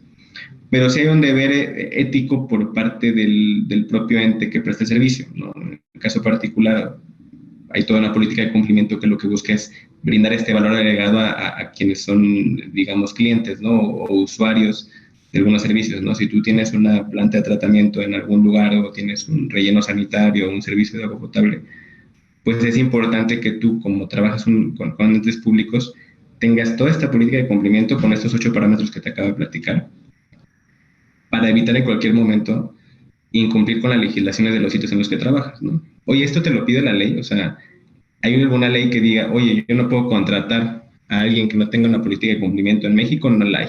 O sea, si la pregunta es, ¿hay alguien que me obligue a tener esto? Realmente no la hay. Muchas de las ocasiones esto lo hacen empresas extranjeras, norteamericanas, francesas, españolas, porque la ley nacional les obliga, ¿no? O sea, su propia ley nacional, la francesa, la española, la norteamericana, te obligan a tener esos parámetros de cumplimiento. Y es quizá por lo cual en empresas mexicanas es muy difícil tener un compliance officer, ¿no? Pero en las empresas extranjeras sí. Entonces, te lo pide la ley, ¿no? Es un requisito de contratación, ¿no? Sería interesante, sí sería interesante, ¿no? Sería interesante decir, oye, yo no voy a concesionarle esta carretera a alguien que no tenga una política de cumplimiento. Yo no voy a concesionar esta planta de tratamiento a alguien que no tenga una certificación ISO 37001, porque eso me garantiza a mí como ente público que estoy contratando a alguien que tiene facultades y capacidades específicas para evitar cualquier acto de corrupción y esto previendo un posible detrimento de la hacienda pública, ¿no? La segunda pregunta, que es, dentro del paradigma en el cual la empresa puede tener más capacidad económica que un ente privado, perdón, que un Estado, ¿tiene la capacidad del Estado para repeler este tipo de actos? Pues más bien la idea de la megatendencia del compliance es que sí, ¿no? O sea, no lleguemos a una hiperregulación que otra vez le amarre las manos al mercado y que las empresas tengan difícil hacer negocio y entonces que la economía se estanque, pero al mismo tiempo tiene que haber mecanismos nacionales que puedan evitar este tipo de circunstancias, ¿no? ¿Cómo evitamos que haya un mecanismo, una serie de empresas que a lo mejor puedan incumplir con cierta normatividad y sigan impunes? El caso de Brecht es interesante, ¿no? Y eso tiene mucho que ver con cómo fortalece la legislación de cada país, ¿no? Y sobre todo a la hora de operar cómo tienes pesos y contrapesos, que eso es una cosa muy interesante con el Sistema Nacional Anticorrupción, ¿no? Que por fin articula los esfuerzos para combatir la corrupción y poco a poco se empiezan a ver sus beneficios. Mira, que de pronto tú no puedes pedir que de un día a otro cambie, ¿no? Pero si empiezas a articular y empieza a haber un secretario ejecutivo que coordine estos entes, si empieza a haber este tipo de mecanismos de órganos internos de control, creo que empieza a disuadir cada vez más a las personas que son servidoras públicas a evitar incurrir en cualquiera de estos actos, ¿no? Entonces, esto es algo novedoso que hay que seguir instrumentando, que hay que seguir fortaleciendo, pero que poco a poco tiene que, digamos, permear más a nivel sociedad, ¿no? Y sobre el protocolo de contrataciones, fíjate que no, en esa sí me agarras en curva. Mira, sí sé que hay muchas cosas en la Ley General de Responsabilidades Administrativas que se tardan en suceder, ¿no? Por ejemplo, tenías un problema en el Tribunal Federal de Justicia Administrativa que debería tener una sección especializada en materia de combate a la corrupción y se tardaron en el Senado no sé cuántos años en nombrarla, ¿no? De hecho, hasta se tuvieron que ir en el Comité de Participación Ciudadana Nacional a promover ahí algo que se llama Amigos Curi, para decir, oye, pues que sí, ¿no? Que ya es hora de poner los magistrados. ¿Cómo que no hay magistrados para el sistema anticorrupción? Si el sistema anticorrupción lleva, no sé, creo que lleva como 3 años ya legislado, ¿no? Entonces, si tú no tienes un ente juzgador en esa materia, pues difícilmente vas a tener la capacidad de cumplimentar de forma adecuada la reforma, ¿no? Entonces, creo que si tiene ese pendiente, la verdad es que no lo sé, no te voy a mentir. No sé si se tiene ese pendiente todavía en la lista para tener esta reglamentación, pero creo que debería incorporar muchos temas de compliance al momento de las contrataciones públicas, ¿no? Entonces, volviendo a la presentación y al final damos una serie de preguntas también. ¿De qué nos sirve la política de compliance? Disminuyes penas, tanto económicas como físicas. Tienes un beneficio reputacional, es decir, insisto, no es lo mismo contratar a una empresa que tuvo o es conocida por haber tenido casos de corrupción graves, a lo mejor en otros países, que a lo mejor al final del día tener una empresa que tiene una certificación, ¿no? Entonces, el ejemplo claro de HSBC, ¿no? Cuando pasaron estos problemas de que había cuentas ahí de personas inadecuadas en estos papers que salieron luego publicados. Quieras o no decir, ay, creo que yo tengo una cuenta en HSBC, a ver si no pasa algo raro, porque a lo mejor no tiene nada que ver, ¿no? Pero es un riesgo reputacional que tú tienes cuando un ente privado incurre en un acto de corrupción. Caídas en acciones, disolución de compañías, pérdida de confianza de los accionistas, pérdida de valor económico, ¿no? Entonces, claro que hay un beneficio reputacional al tener una política de cumplimiento, tienes un valor agregado al momento de tener contrataciones, particularmente contrataciones públicas. Es una excluyente responsabilidad, como el ejemplo en el que comentábamos hace un rato. Mira, yo tengo una política de cumplimiento que tan sirve que me di cuenta de este acto de corrupción, lo aíslo y lo que sucede es más bien que tú tienes que participar y poner a disposición de las autoridades a la persona que haya incurrido en ese acto, excluyéndote la responsabilidad como ente moral, ¿no? Porque a lo mejor tú como ente moral, dentro de tus valores no está eso, y si lo detectas y lo pones a disposición, previenes el acto de corrupción, ¿no? Entonces ya no eres cómplice, ya no eres tú y la compañía siendo cómplices, sino más bien es la compañía detectando un acto que no es éticamente posible y denunciándolo ante la autoridad. Ganas confianza en los stakeholders, que es el ejemplo que decía de HSBC. Los stakeholders o partes relacionadas que son, pueden ser los accionistas, los clientes, los gobiernos, pues te generan cierta confianza en que alguien tenga una política de cumplimiento porque tú sabes que hay un parámetro mínimo, que hay un canal de denuncias, que tú puedes decir, oye, alguien me pidió dinero de esa empresa, puedo denunciarlo en un canal de denuncias, ¿no? Ese tipo de cosas generan confianza y valor agregado para las personas. Y creo que es un ejemplo muy interesante que voy a decir, porque a veces este tema de compliance, cuando platico de ellos, de este tema, siempre me dicen, bueno, es que eso suena muy europeo, ¿no? Suena muy, muy norteamericano, ¿no? Muy escandinavo. Eso suena bastante bien para empresas muy grandes. Eso está como muy lejos todavía de México. Eso suena bastante bien como para Suiza. Pero en México no, en Latinoamérica la cosa es diferente, ¿no? Eso no funciona aquí. Entonces yo lo que siempre digo es, bueno, es que si identificamos que el tener parámetros de cumplimiento en el sector privado nos puede beneficiar a todos, descubrimos que hay cosas muy interesantes. Y para hablar de eso siempre hablo de este ejemplo, que viene en un libro de Viri Ríos que se llama No es normal, que está muy interesante. Que te habla de un ejemplo en un lugar que se llama Palenque, creo que el presidente tiene ahí un rancho. Y es el ejemplo de los tortilleros de Palenque. Y había un ejemplo en el que platica Viri en su libro y dice, oye, por ahí de 2016, los tortilleros de Palenque decían, oye, queremos cobrar más caro las tortillas. Pero una dijo que no. La tortilleradora dijo, no, sabes que yo no quiero subir el precio de las tortillas porque pues, no le veo sentido. Yo voy a incluso a darle una tortilla de buena calidad, con mejores componentes, y lo voy a dar a 11 pesos. Cuando el precio de la tortilla en ese momento era de 12, marzo de 2016. Entonces se ponen de acuerdo todos los demás tortilleros y dicen, oye, ¿sabes qué? Tú, ¿cuánto tiempo creen que podamos soportar con nuestros ahorros bajar el precio de la tortilla para tronar a este competidor? Para que ella no pueda pagar sus gastos operativos. Yo sé por ahí que tiene deudas, que está saliendo tablas todos los meses. Yo sé que el negocio no le da. Vamos a tronarla y vamos a nosotros bajar el precio porque nosotros tenemos la capacidad económica. Y entonces, ¿qué les parece que ponemos la tortilla a 10 pesos para que la gente nos compre a nosotros y no le compre a ella? Entonces dicen todas y todos sí. Nuestro objetivo es que este competidor no siga aquí. Entonces vamos a poner toda la tortilla a 10 pesos. Y así sucede. Bajan la tortilla a 10 pesos.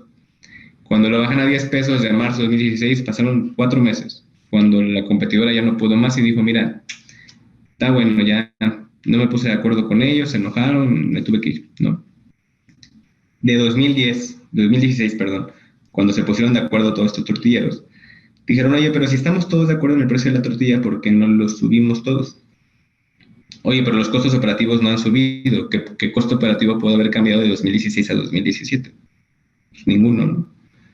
Dice, no, sí, mira, ¿qué pasa si todos nos ponemos de acuerdo y todos decimos que ahora la tortilla vale a 19? Como Palenque está medio alejado ahí de la ciudad, pues no te vas a tener de otra más que comprarnos a nosotros. No es como que puedas ir a otro lugar por ahí más cercano a una ciudad, no es como que haya competencia. Si nos ponemos todos de acuerdo, pues vamos a decir que vale 19. De mayo de 2016 a marzo de 2017, la tortilla subió casi en 200% su valor. 19 pesos. Y uno diría, bueno, no pasa nada, son tortillas, son 9 pesos. ¿Qué son 9 pesos? Bueno, pues para esa comunidad 9 pesos representaba una afectación grave, ¿no? Tan grave que implicó problemas que incluso de alimentación y nutrición en esa parte del país, ¿no? Y entonces tú dices, eso de Palenque suena muy lejos, o sea, está muy lejos Europa, pero todavía Palenque todavía me queda lejos. Pero ¿qué pasa si estas tortilleras o tortilleros no son tortilleros, sino son empresas de telecomunicaciones? O empresas de obra pública, o aerolíneas, ¿no? Y son ellas quienes se ponen o no de acuerdo para decir que, bueno, mira, que pareciera que en pandemia los boletos de avión descubrimos que no costaban tanto, pero como ya se acabó, vamos a volver todos a un estándar, ¿no? Y entonces no varía tanto, ¿no? O vamos a decir que los planes de telefonía, cuando entró la competencia empezaron a bajar, tenías planes que valían hasta 150 pesos por todos los servicios, llamadas ilimitadas, etcétera. Y de repente, bueno, vamos a subirlos de nuevo, ¿no? O cómo descubrimos que se podían tener llamadas y mensajes ilimitados hasta antes de la competencia, ¿no? En aquellas épocas cuando empezaba, pues no tenías llamadas y mensajes ilimitados, ¿no? O sea, te acabas, 5 minutos se acabó, ¿no? Y de repente sí se pudo, porque entró la competencia.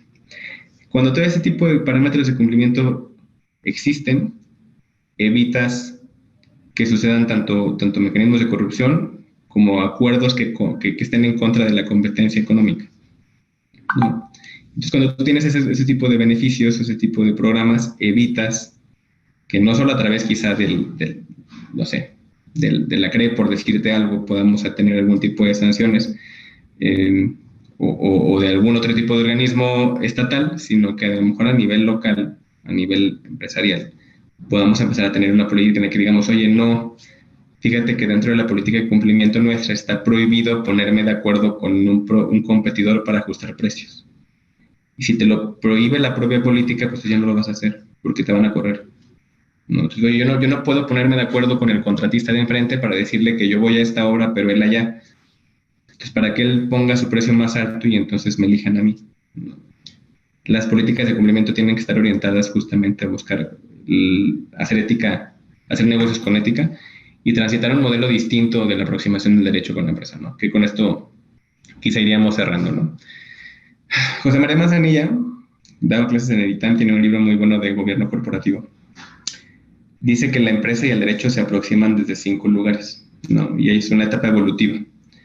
Primero la evitativa, luego la de cumplimiento, luego la de prevención, la de la ventaja y la de la transformación, ¿no? Entonces, la primera es evitar, ¿no? La primera etapa del empresario con el derecho, cuando lo conoce, lo evita. Es cuando dicen, oye, no, es que yo con abogados no quiero meterme nada, yo de la ley no quiero saber nada, es más, págame en efectivo, no quiero pagar impuestos. Yo todo lo que tengo que ver con la ley me alejo, ¿no? O sea, todo lo que tenga que ver con cumplimiento, con permisos, oye, ¿cómo que tengo que sacar un permiso para poner una...? No, yo no quiero nada de eso. Mejor así lo hago, nadie me persigue, nadie me cobra impuestos, no le va a andar pagando al gobierno. Esas empresas la mayoría caen y cuando crecen se dan cuenta de que no hay de otra más que ir a una cultura de cumplimiento, que es, bueno, a ver, vamos a cumplir la ley, vamos a darnos de alta en el SAT, vamos a hacer nuestras declaraciones, vamos a pagar el permiso, el uso del suelo, la renta, lo que tú uses, ¿no? El derecho. Cuando tú empiezas a tener ese nuevo parámetro de cumplimiento, es una nueva aproximación del derecho con la empresa. Es decir, ahora nosotros tenemos que cumplir con la normatividad para poder trabajar alrededor de eso, ¿no? Pero tiene una característica que es, pues mira que lo hago más porque lo tengo que hacer más que porque quiera hacerlo, ¿no? O sea, pago impuestos porque tengo que pagarlos, pago los derechos de este permiso de uso de suelo porque los tengo que pagar, pago los derechos para este trámite en específico porque tengo que hacerlo, pero no porque yo quisiera, no le veo beneficio alguno, ¿no? Y es cuando después pasas a una tercera etapa en la que ya te acercas al derecho como empresa desde el lugar de la prevención, ¿no? Y la prevención lo que quiere decir es, yo veo el derecho, ya empiezo a ver el derecho como algo que puedo prevenir, es decir, yo ya puedo tener un mecanismo quizá de control contable para evitar que el SAT me multe. Yo ya puedo tener un compliance fiscal para evitar tener un crédito fiscal. Yo ya empiezo a tener mapeado que cada año tengo que pagar el control vehicular de estos vehículos porque si no me van a multar, ¿no? Ya tienes una visión preventiva del derecho, es decir, ya tienes una cartografía de obligaciones y ya sabes cómo cumplirlas. Y después de ahí, que esta es la última de las etapas reactivas, porque normalmente el empresario no trabaja al lado del derecho, sino se va reaccionando al derecho, es como de ya le llegó la multa, ya le llegó el trámite, ahora tengo que reaccionar. Pasamos a una etapa que es más bien proactiva, ¿no? Ya las organizaciones en la cuarta etapa, en la de ventaja o de advantage, tienes una visión más proactiva de la ley. Entonces son empresas que ya empiezan a proactivamente buscar mecanismos en los que la ley les beneficie de forma adecuada y legal, ¿no? Es decir, oye, mira, pues que resulta que me viene más fácil tener una estructura corporativa en la cual tenga quizá una persona que se dedique solamente a la transportación y esa me hago un régimen de coordinados porque es completamente legal y entonces pues, puedo tomar cierta ventaja en la legislación sin que esto implique incumplirla, ¿no? Y ya no me peleo con el derecho, sino que lo hago mi aliado. Ya no me peleo con las políticas de cumplimiento, sino que lo hago mi aliado. Y cuando ves este tipo de etapa de ventaja, entonces dices, oye, ¿sabes qué? Voy a hacerme esta certificación en la ISO tal, porque si la tengo yo sé que me van a contratar más fácil y voy a tener más clientes. Oye, voy a sacar mi REPSE porque resulta que ahora tengo que tener REPSE y antes no me lo pedían, pero ya cuando quiero contratar con empresas grandes, pues ya me lo piden. Entonces ahora voy a cumplir, voy a tener el REPSE. Esa es la posición de ventaja. Y la de transformación, que ya es un escenario muy avanzado, quizás lo hacen las empresas mucho más grandes, que es una variable jurídica, perdón, cuando la variable jurídica está completamente incorporada en tus actividades estratégicas, ¿no? O sea, el derecho no solo no es un mal necesario, ni solo es una cosa de la que puedas obtener ventaja, sino que tú proactivamente participas para consolidar la legislación de los sitios. Es decir, la variable jurídica ya no es algo que evites, sino es algo necesario para tu negocio. Entonces ya tienes tú muy clara que debes tener una política de cumplimiento, tú ya tienes una serie de reglamentaciones internas que van acorde a la legislación del sitio, e incluso participas en foros cuando van a hacer reformas en, no sé, vamos a decir que vamos a hablar de una empresa que se dedica a temas particulares de gas, ¿no? Y entonces, oye, esa empresa de gas tiene su política de cumplimiento y todo muy bien. Entonces, esa empresa de gas, cuando viene reforma en materia de hidrocarburos, pues la van a invitar a la Cámara de Diputados a que dé su opinión, ¿no? Porque es una empresa con ética, con una política de cumplimiento, le gusta estar participando en esta serie de foros para ser un ente técnico especializado que pueda dar una opinión técnica valorable, por decirlo así, a la hora de legislar en los sitios, ¿no? Y entonces es cuando ya no solo no quiere no tener nada que ver con el derecho, sino que se vuelve su amigo, ¿no? Y entonces trata de colaborar para que las cosas salgan mejor. Estas son las 5 etapas de la empresa y quizá lo último que quiero cerrar esta presentación, esta plática, esta conversación para pasar a las últimas preguntas, quizá unas 3, es con esto, que sé que es muy difícil de creer, sobre todo en un país latinoamericano, pero que se pueda hacer negocio y actuar con ética al mismo tiempo. Cuando platicamos luego de esto de se puede hacer negocio y tener ética al mismo tiempo, pues sucede que luego no lo creemos, ¿no? O sea, decimos, no, es que en América Latina si no hay una participación necesariamente de un acto de corrupción no te van a dar el contrato, no va a pasar. Pero nosotros venimos a decir que sí, ¿no? Decimos, oye, no, sí tiene que haber una manera en la que puedas actuar con ética y al mismo tiempo tener ingresos adecuados, pues. Y cuando tú transitas a llevar esa ideología a estas empresas, a todas las empresas, pues porque tienes un beneficio para la sociedad, para los gobiernos, para las empresas propias, ¿no? Yo creo que esa es quizás la conclusión más importante, que se puede hacer negocios y actuar con ética al mismo tiempo, por difícil que parezca, y creo que tanto los servidores públicos como los entes privados debemos seguir en esa lógica de cumplimiento, tanto porque lo prevé la ley así, pero sobre todo porque es benéfico para las sociedades en las que vivimos, porque, por cierto, todos somos parte de la misma sociedad, ¿no? No estamos separados, formamos parte de la misma sociedad, ¿no? Eso es todo lo que tengo que platicar con ustedes, y no sé si hay más preguntas y cerramos quizá con 3 para concluir. Tenemos una lista más o menos extensa de preguntas que han ido llegando a través de los chats de la transmisión en Facebook y aquí por el chat de los que se encuentran conectados a través del Zoom, maestro. No sé si te parezca bien, igualmente, sí, darnos lectura de grupitos de 3, de grupos de preguntas. Bueno, aquí hay una que es más bien un comentario que una pregunta. Como que no sería muy correcto, eso se puede manipular, las empresas pueden perder mucho dinero, primero entregan a un empleado a su suerte que perder dinero. Otra pregunta dice, ¿el expositor pudiera hablarnos del programa de alertadores de la Secretaría de la Función Pública? ¿Es un ejemplo a replicar para establecer un canal de denuncias anónimas? Algunas preguntas que nos llegaron a través de Facebook. ¿En Aguascalientes hay alguna legislación que contemple faltas administrativas por parte de las empresas y que a estas se les involucre en actos de corrupción? Y la tercera, ¿la corrupción no es responsabilidad de las personas que la cometen?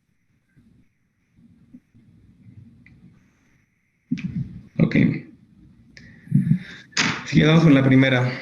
El programa de alertadores de la Secretaría de Función Pública. Mira, entiendo que existió primero, digamos, este mecanismo, pero que al final del día se ha venido replicando en los órganos internos de control de todos los entes públicos, ¿no? Es decir, cómo empezamos a tener un canal de denuncias adecuados para que se conozcan este tipo de cosas, ya que, bueno, en ocasiones, pues no sabías a dónde ir, ¿no? Y bueno, que resulta que el mismísimo secretario o secretaria está involucrado y como, ¿a quién le digo? No, pues al secretario que está pasando esto, pues no, si hay secretarios que estén operándolo, ¿no? Entonces, más bien ahí lo que sucedía es, bueno, ¿cómo lo hacemos a través de un ente independiente que nos garantice cierta imparcialidad, cierta secrecía y cierta garantía de no represalias, ¿no? Entonces, entiendo que ese programa surgió creo que puede ser equiparable en parte al canal de denuncias. Sin embargo, me parece que el canal de denuncias no está diseñado tanto como un mecanismo de alerta aislada, sino como un canal específico diseñado y abierto en toda ocasión. Es decir, no es para casos aislados. O sea, digamos, en un canal de denuncias de una política de cumplimiento, tienen que llegar a cualquier tipo de denuncias, de cualquier tipo de escenario, en cualquier tipo de situación de la organización, ¿no? Y el ente que resuelve es el mismo oficial de cumplimiento que es a quien le llega la información, ¿no? Entonces, no es tanto como que tenga que haber un entramado de organizaciones que luego tengan que entrar, ¿no? Que bueno, función pública se entera, pero tiene que dar aviso a uno y a otro, y, ¿no? Aquí es el mismo ente u órgano de cumplimiento, que sería el oficial de cumplimiento, quien realmente tiene que tener dentro del régimen disciplinario las consecuencias, ¿no? Y sobre todo las consecuencias, pues como ente público, no vuelvo al principio de la presentación, ¿no? Tú no detentas el monopolio del poder público punitivo, ¿no? O sea, la empresa privada no detenta el poder público punitivo, entonces tiene un régimen disciplinario hasta donde le da a un ente privado ejercer actos disciplinarios con las personas que participan de él, ¿no? Pero pues un ente privado no puede meterte a la cárcel, ¿no? O sea, tiene que dar aviso a la autoridad. Entonces, quizás la distinción entre el canal de denuncia y el alertador de función pública. En ausencia de legislación, en cuanto a faltas administrativas, sí, bueno, la propia Secretaría Ejecutiva que existe el día de hoy del Sistema Estatal Anticorrupción, que integra a todo, bueno, más bien que coordina a todos los entes que participan del sistema, es producto de esta armonización que se hizo a nivel subnacional del Sistema Nacional Anticorrupción y que provocó cambios en la legislación de responsabilidades administrativas locales.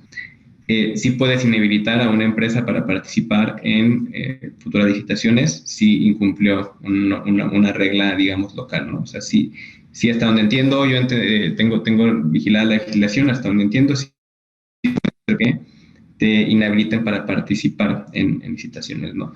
No llega, creo que más allá de ahí, creo que da vista a las autoridades, en el caso de faltas graves, y la sala administrativa local, que es la autoridad jurisdiccional competente para faltas graves, pues determinará si esto es administrativo, si esto es penal, y en el caso de los entes privados, pues puede que te inhabilite para participar en contrataciones futuras, ¿no? Sin embargo, creo que no hemos llegado tan lejos como la legislación quizá en Estados Unidos o en Francia para llegar a un punto así, ¿no?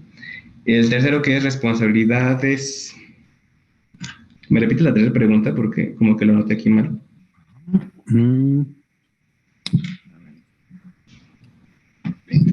Sí, ya lo tengo bien. Que si la corrupción es una responsabilidad de responsabilidad de las personas que lo cometen. Bueno, de los individuos, supongo que va por ahí. Claro. Mira, uno de los miembros del Comité de Participación Ciudadana local, que es Francisco Aguirre, dice que no coincide con Enrique Peña Nieto cuando Peña Nieto decía que la corrupción es cultural, ¿no?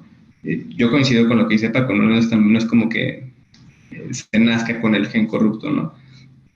Pero sí creo que para ámbitos de delimitación de responsabilidades, particularmente en materia penal, quien ejerce como parte de los elementos del delito, digo, no soy penalista, un penalista lo podrá decir mejor, pues sí hay quien comete el delito, ¿no? O sea, más allá de que haya una estructura que lo permitía o no lo permitía, la ideal es tener estructuras que lo disuadan y no lo permitan, para evitar que suceda, pues. Pero si aún con los mecanismos preventivos, si aún con las políticas de cumplimiento, con la legislación de responsabilidades administrativas, tú cometes un acto de corrupción, es porque deliberadamente quisiste hacerlo, ¿no? O sea, las condiciones no te están dando para que lo hagas, pero aún así deliberadamente lo estás haciendo. Y bajo esa lógica creo que podríamos partir de la lógica quizá más reduccionista en materia penal de decir, mira, ¿quién es el sujeto del delito? Bueno, pues, ¿quién lo hizo, no? Esa es la realidad. Ahora, la parte de responsabilidad solidaria y en la nueva lógica o el nuevo paradigma de responsabilidad penal de las personas morales, lo que dice es que tú te beneficiaste, porque la persona moral no es como, es un ente abstracto al final y es una ficción del derecho, pero si se descubre que tú fuiste el beneficiario como persona moral, pues tiene que haber consecuencias de carácter penal que pueden ir, insisto, desde la responsabilidad solidaria hasta el detener, ¿no? A Marcelo Odebrecht lo detuvieron en el caso de Odebrecht en Brasil, ¿no? Entonces, sí pasa que si lo haces en representación y en beneficio de una persona moral, pues también responsabilidad de las personas físicas que la representan, ¿no?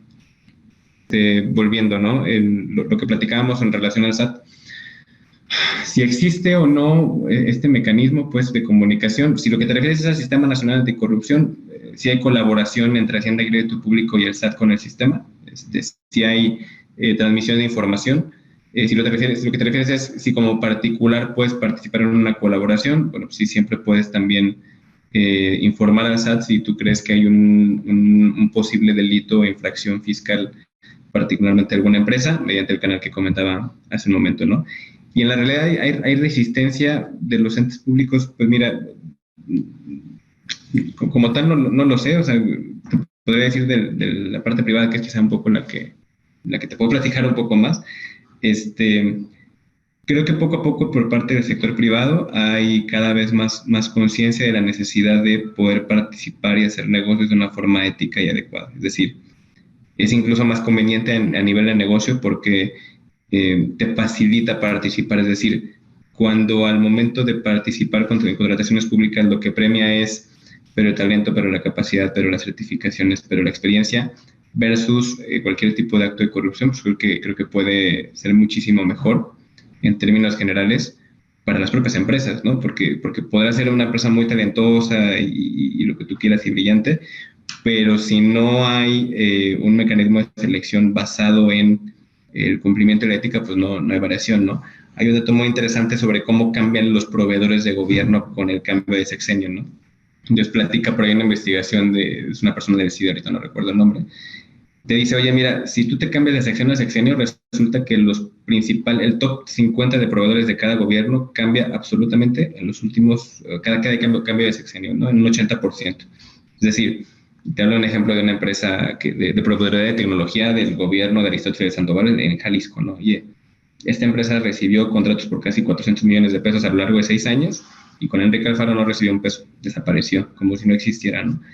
Y hay unos ejemplos muy interesantes cómo te das cuenta de que cada sección tiene sus proveedores, ¿no? Y entonces no sabes si lo que premia es la cercanía al gobernante en turno o la capacidad y el servicio que le pueden brindar al gobierno, a las empresas, ¿no? Entonces, a las empresas les interesa, pues creo que les interesa más que nadie, ¿no? Que los nuevos parámetros para la selección de proveedores sean que exista una política de cumplimiento, que estemos de acuerdo con lineamientos éticos y que al momento de seleccionar se premie este apego a la legalidad frente a cualquier otro tipo de criterio, ¿no?